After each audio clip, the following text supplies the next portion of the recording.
జై ఈ రోజు ఒక నిమిషం భారత్ మాతాకి జై ఈ రోజు మనము పరిగి మండలంలో పరిగి గ్రామంలో ఉన్నాం. ఏమైతే ఆపరేషన్ సింధూర్ ఒక జరిగిందో దానికి విజయోత్సవ ర్యాలీ చేస్తున్నాం.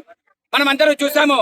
గత నెల పేల్గామ్ లో 26 మంది టూరిస్టులను మతం పేరు అడిగి నిర్దాక్షిణ్యంగా భర్తల ముందు భార్యల ముందు భర్తలని పిల్లల ముందు వాళ్ళ తండ్రిని చంపేశారు. ఒక భార్య అడిగింది ఏడుస్తూ, నా భర్తని చంపేశారు కదా, నన్ను కూడా చంపేరా అని అడిగితే ఒక రాక్షసత్వము కడుపులో నిండుకున్న ఆ టెర్రరిస్ట్ చెప్పాడు, వెళ్ళి మోడీకి చెప్పు అన్నాడు. మోడీ గారు విన్నారు, చెప్పారు, మీరు ప్రపంచంలో ఎక్కడ ఉన్నా మిమ్మల్ని వెతికి వేటాడి కాళికా మాత మాదిరిగా నేను మిమ్మల్ని అంతం చేస్తానని నరేంద్ర మోడీ గారు చెప్పారు. ఆ చెప్పిన మాట ప్రకారంగా మనం ఆపరేషన్ సింధూర్ని ప్రారంభం చేసి త్రివిధ దళాలు మరియు దానిలో ముఖ్యంగా ఖురేషీ గారి నాయకత్వం, ఒక పక్క సింగ్ గారి నాయకత్వం చేసి ఎవరైతే వీర వనితల్ని వాళ్ళ భర్తల ముందు చంపారో అదే వీర వనితల నాయకత్వంలో 9 టెర్రరిస్టు స్థావరాలని 80 మంది టెర్రరిస్టులని నిర్దాక్షిణ్యంగా చంపబడడం జరిగింది. అదే రకంగా మనం ఆలోచించాలి. భారతదేశం యొక్క ఔన్నత్యం ఏంటి, నరేంద్ర మోడీ గారి మంచితనం ఏంటంటే దానిలో ఒక్క పాక్ స్వదేశీయుడు కూడా లేరు, కేవలం టెర్రరిస్టులు మాత్రమే చంపేయబడింది.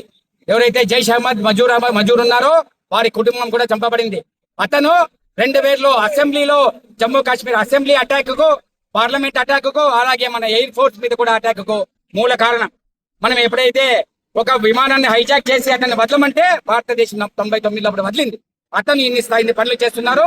దీనికి పాకిస్తాన్ ప్రేరేపిత లష్కరే తోయిబా, జైష్ అనే సంస్థ, తర్వాత ఈ సంస్థలన్నీ కలిపి నిర్దాక్షిణ్యంగా మన కాశ్మీరీ ప్రజలను చంపబడింది. దానికి కారణం ఏంటంటే ఈ రోజు కాశ్మీర్ మీకు అందరికీ తెలిసి ఉంటుంది. గత సంవత్సరం 2 కోట్ల మంది భారతీయులు టూరిస్టులుగా కాశ్మీర్కి వెళ్లారు. అక్కడ అభివృద్ధి ముందుకు వస్తా ఉంది, ఇన్ఫ్రాస్ట్రక్చర్ జరుగుతా ఉంది, డెవలప్మెంట్ జరుగుతా ఉంది. దీన్ని అన్ని చూసి అరే ఎప్పుడైతే కాశ్మీర్ ముందుకు వెళ్ళిపోతుందో మనం టెర్రరిజానికి వాడుకునే కాదని పాకిస్తాన్ ఈ దుశ్చర్యకు ముందు పడింది. వారికి ప్రతీకారంగా, వారికి గుణపాఠంగా మోడీకి చెప్పు అంటే మోడీ గారు కాళికా మాత మాదిరిగా ఆయన కాలుని వేసి భస్మం చేసేశారు. కాళికా మాత మాదిరిగా అని కూడా నేను చెప్తున్నాను. ఈ రకంగా మనం చేసిన ఆ గుణపాఠానికి మన త్రివిధ దళాలకు కూడా వందనాలు తెలియజేస్తూ, నరేంద్ర మోడీ గారి నాయకత్వానికి కూడా బలపరుస్తూ, నరేంద్ర మోడీ గారి నాయకత్వం వర్ధిల్లాలని, ఇలాంటి ప్రధాని, ధైర్యమైన ప్రధాని భారతదేశానికి ఎంతన్నా కావాలని మేము చెప్తూ, ఈ రోజు పరిగి మండలంలో అన్ని కుల సంఘాలు, అన్ని రాజకీయ పార్టీలు, మా ఎన్డీఏ మిత్రపక్షాలు కూడా కలిపి చేయడం ఉంది. అదే రకంగా మన సత్యసాయి జిల్లా ముద్దుబిడ్డ, మన ఆంధ్ర రాష్ట్రం ముద్దుబిడ్డ మురళీ నాయక్ కూడా 14 మందిని విరోచితంగా పోరాడి వాళ్ళని చంపబడ్డారు. వాళ్ళకి చెప్పాడంటే ఆయన, నేను ఏ రోజు చనిపోయినా భారతదేశం యొక్క జెండాల పైన వేసుకుని చనిపోతానని చెప్పాడు. ఆ అబ్బాయి అంటే అతనిలోని దేశభక్తి ఎలాంటిది అని తెలుస్తుంది. అతన్ని చూస్తుంటే, అతని అంత్యక్రియలు నేను వెళ్ళాను, అతన్ని చూస్తుంటే ఒక భగత్ సింగ్ కూడా గుర్తుకొస్తారు. చివరిగా ఇదే పాకిస్తాన్ మనకి ఏమేమైతే అటాక్ చేసిందో మనం చూసాం. కార్గిల్ యుద్ధంలో కూడా చూసాం. కార్గిల్ యుద్ధంలో కూడా ఎంతో మంది సైనికులు చనిపోయారు. ఆ కార్గిల్ యుద్ధంలో కూడా అటల్ బిహారీ వాజ్పేయి గారు ఎంత ప్రపంచం నుంచి ఎన్ని ఫోర్స్ వచ్చినా కూడా నిలబడి కార్గిల్ యుద్ధం గెలిచారు. చివరిగా నేను అటల్ బిహారీ వాజ్పేయి గారి ఒక కవిత చెప్తాను.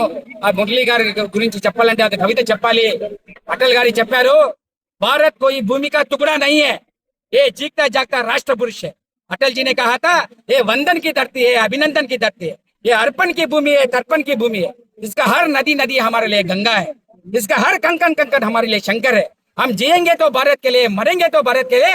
मरने के बाद भी हम गंगा में प्रवाहित हमारे अस्तित्व को कोई कान लगा के सुनेगा तो एक ही शब्द सुनने में आएगा, भारत माता की जय, भारत माता की जय. అటువంటి నాయకులు, అటువంటి గురువుల లక్షణాలను వంట పట్టించుకున్న మన మురళీ నాయక్ కూడా నేను సెల్యూట్ చేస్తున్నాను. భారత్ మాతాకి.